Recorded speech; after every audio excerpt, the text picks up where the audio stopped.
వృషభ రాశి.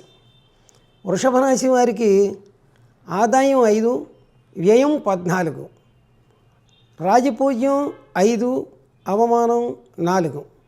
వీరికి అదృష్ట సంఖ్య 6, 15, 24 కూడా వీళ్ళకి కలిసి వస్తాయి. అదృష్ట రత్నం కుర్తిగా 2, 3, 4 పాదాల వాళ్ళు కెంపు, అలాగే 1వ పాదం కూడా కెంపే. రోహిణి, ముత్యం, మృగశిర, పగడం. అలాగే వీళ్ళు రుద్రాక్ష ధరించేటప్పుడు 5, 14, 21 ముఖాలు కలిగినటువంటి రుద్రాక్షలు ధరించడం చాలా మంచిది.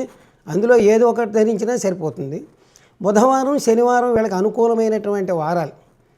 వీళ్ళు రవి, బుధ, గురు, రాహు, కేతు గ్రహాలకి అవకాశం ఉన్నప్పుడు శాంతులు జరిపించుకోవడం చాలా మంచిది. వీరు జీవితంలో వచ్చినటువంటి సమస్యల నుంచి పరిష్కారం పొందాలి అంటే చండీ పారాయణం చేయించుకోవాలి.